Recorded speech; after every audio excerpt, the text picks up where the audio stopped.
O Senhor esteja convosco.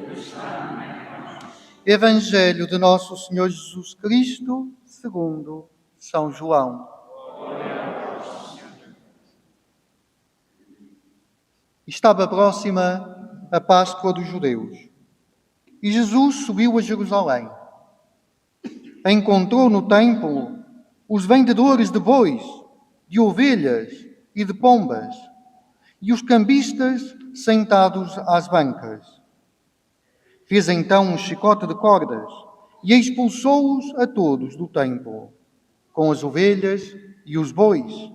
Deitou por terra o dinheiro dos cambistas e derrubou as suas mesas. Disse aos que vendiam pombas: tirai tudo isto daqui. Não façais da casa de meu pai casa de comércio. Os discípulos recordaram-se do que estava escrito: devora-me o zelo pela tua casa. Então os judeus tomaram a palavra e perguntaram-lhe: que sinal nos dás de que podes proceder deste modo? Jesus respondeu-lhes: destruí este templo e em 3 dias o levantarei. Disseram os judeus: foram precisos 46 anos para se construir este templo, e tu vais levantá-lo em 3 dias? Jesus, porém, falava do templo do seu corpo. Por isso, quando ele ressuscitou dos mortos, os discípulos lembraram-se do que tinha dito e acreditaram na Escritura e na palavra de Jesus.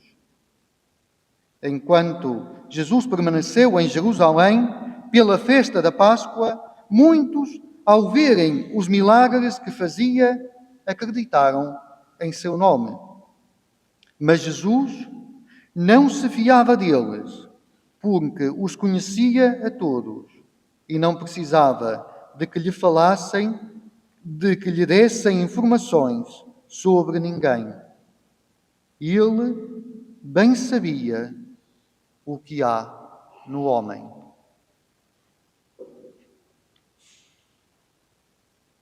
Palavra da salvação. Perdoai-nos, Senhor. Caros irmãos, caras irmãs, caros jovens, caros irmãozitos, o Senhor vos dê a paz.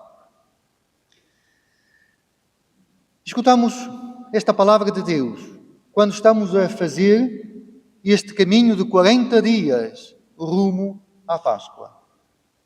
E é um caminho que nos conduz. Há uma palavra ali por baixo que se calhar é mais difícil de ver, está mais pequena. Mas diz, aqueles que estão aqui mais à frente se calhar conseguem ver: liberdade. Liberdade. Não libertinagem, liberdade, liberdade verdadeira. Eu não sei se já tiveram a possibilidade de ler a mensagem do Papa para a Quaresma. É pequena. Se ainda não fizeram, façam-no. Vale a pena. E começa mesmo com estas palavras: quando Deus fala, comunica liberdade. Deus quer a nossa liberdade, mas a liberdade verdadeira. E o Papa inspira-se mesmo a estas palavras que nós escutamos na primeira leitura, onde o Senhor diz: eu sou o Senhor teu Deus, que te tirei da terra do Egito, da casa da escravidão. Antes de Deus nos pedir alguma coisa, revela-se como Deus Criador. Existimos porque Ele nos amou, porque Ele quis que nós existíssemos. E o Deus Salvador, o Deus que nos liberta das escravidões em que caímos. Liberdade. E esta primeira leitura é mesmo um desafio à liberdade. E por isso temos estas 10 palavras. Estas 10 palavras, estes 10 mandamentos que o Senhor dá ao seu povo. Não uma lei de escravidão, mas uma lei para caminhar na liberdade. Caminhar na liberdade. Então estas 10 palavras são importantíssimas. São importantíssimas para libertar a nossa vida. E também o Evangelho é um grito de liberdade. Como? Jesus, e aqui estamos logo ao início do caminho de Jesus. Jesus tinha acabado de fazer o milagre nas bodas de Caná. E logo a seguir Jesus sobe a Jerusalém e faz esta purificação do templo.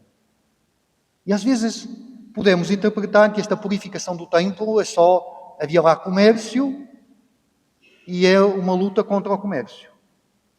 Mas no fundo aquilo que lá havia, não vos vou explicar tudo, não temos tempo. Mas aquilo que havia no templo era necessário. Porque as pessoas queriam oferecer um boi, faziam 100 km a pé, não podiam fazer 100 km com o boi às costas. Por isso tinha que lá haver alguém que vendesse o boi, ou o cabrito, ou as pombinhas. Havia lá os cambistas por uma razão muito simples. Porquê que havia lá os cambistas? Porque a moeda que as pessoas usavam tinham uma imagem. E no templo não podiam entrar imagens, seria considerado idolatria. A moeda romana dizia ao divino César. Então iam levar ao templo uma moeda que diz ao divino César. Então havia os cambistas que mudavam aquelas moedas noutras moedas que não tinham imagem. Está explicado porquê que estavam lá. E no fundo, nós podemos dizer, eram coisas necessárias. Qual é o problema? Eu acho que às vezes digo isso. É quando nós fazemos coisas para Deus, temos lá tudo para Deus, mas já não há espaço para Deus. As pessoas iam lá, ofereciam o boi, mas elas iam tranquilas para casa, não se ofereciam. Não havia encontro com Deus. Ofereciam uma coisa a Deus para tranquilizar Deus e depois iam tranquilas para casa. Mas não entravam em relação com Deus. Então o comércio tinha ocupado o espaço do encontro. E quantas vezes podemos viver uma religião assim? Eu faço coisas para Deus, mas não entro em relação com Deus. Eu digo coisas a Deus, mas não entro em relação com Deus. Eu encho a igreja ou o meu coração de coisas e não de Deus. Faço um comércio com Deus. Ó Deus, olha, já te rezei, agora tu tens que me fazer. Deus deu-nos primeiro. Não podemos fazer comércio com Deus. Deus dá primeiro. Ó Deus, já piquei o ponto, fui à missinha. Agora posso fazer o que quiser. Se fostes à missa e encontrastes Deus, a tua vida tem que se transformar. Senão torna-se um comércio. Aqui, Jesus expulsa do templo. Mas depois vai dizer que destruí este templo em 3 dias, o levantarei. Qual é este templo? O seu corpo. E eu. E nós, à imagem de Jesus, também somos templo. Precisamos destas pedras. Precisamos deste espaço. Mas o verdadeiro templo somos nós. E não podemos ficar pelo exterior. Mas o templo que o Senhor quer purificar hoje é o meu coração. É a minha vida. E se formos ver o nosso coração, quantos animais lá andam a ocupar espaço. Aquilo parece um jardim zoológico. E animais de todos os tamanhos.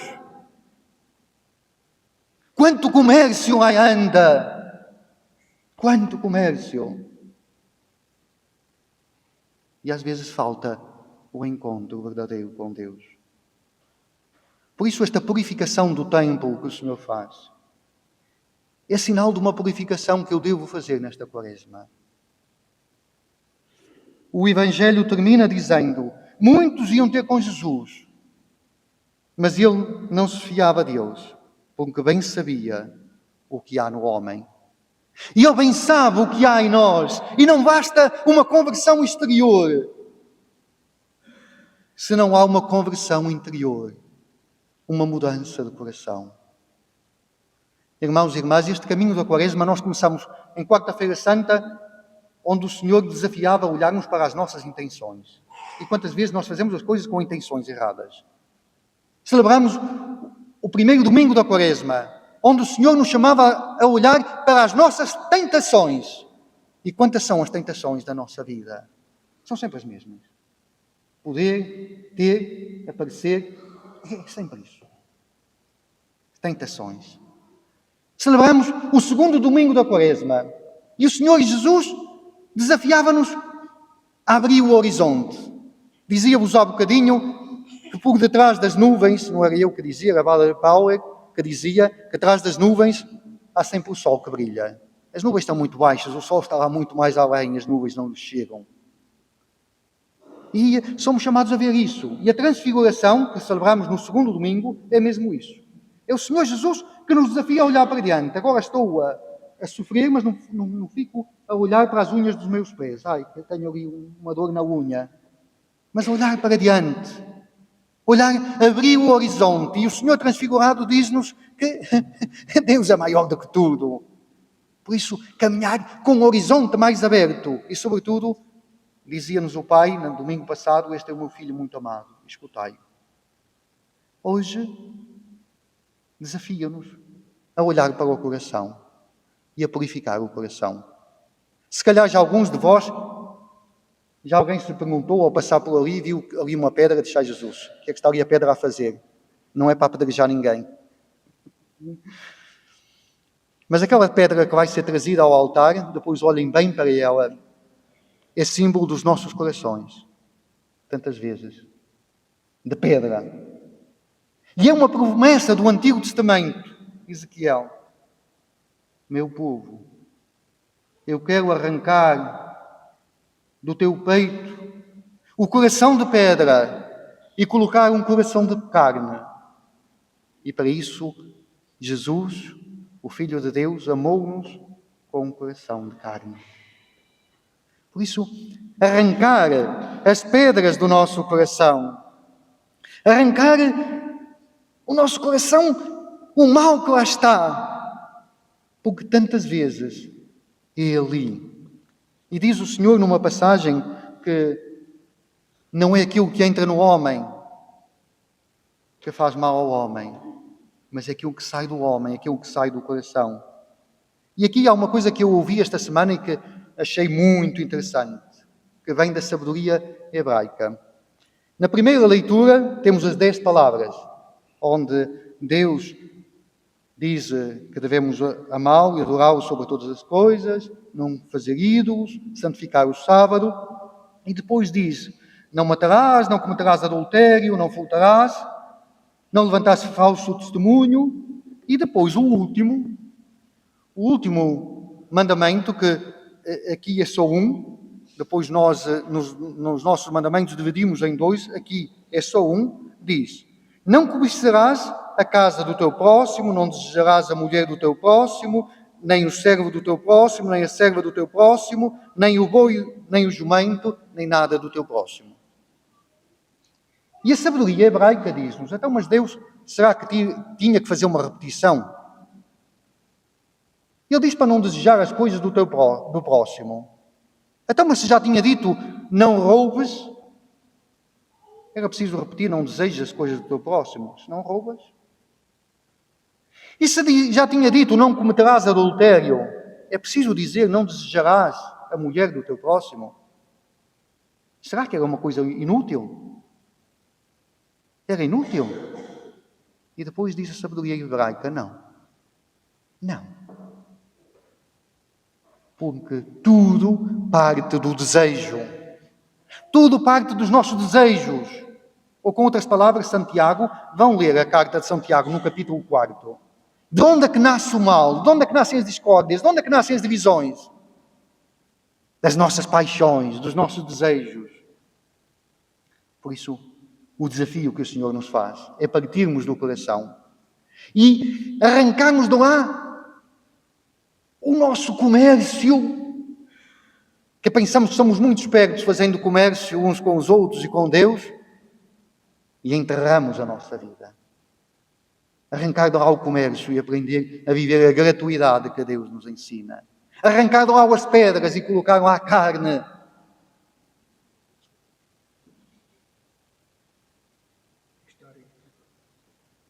É a história mesmo.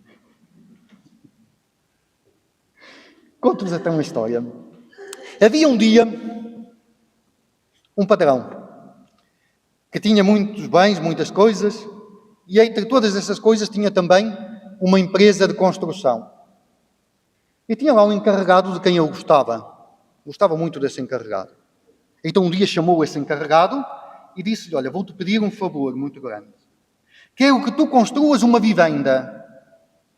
Não te vou dizer muitas coisas. Coloco tudo nas tuas mãos.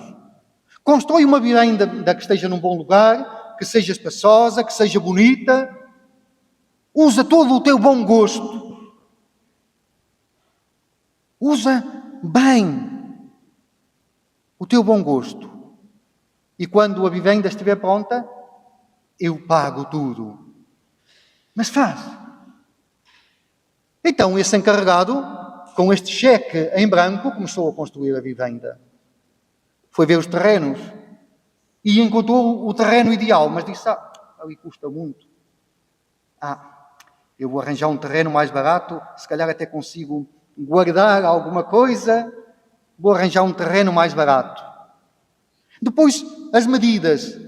O ideal, se fosse para mim, eu construía com estas medidas. Posso poupar alguma coisa, e se calhar posso guardar alguma coisa, e fez mais pequeno. O material, para ser bom, devia ser assim. Mas posso guardar alguma coisa. Já perceberam o mecanismo? Por aí adiante. Acabamentos, tudo. Guardou sempre alguma coisa. No dia em que terminou, disse ao patrão: está pronta. Então, o patrão mandou fazer uma festa lá naquela casa. E naquele dia, o encarregado entregou as chaves ao patrão nessa festa. Fizeram essa festa e o patrão disse-lhe: muito obrigado pelo teu trabalho. Agora, há uma coisa que eu quero dizer-te. Pegou nas chaves e deu-as ao encarregado. Esta casa é tua. Eu mandei a construir para ti. É a casa dos teus sonhos. Vive com ela. Oh!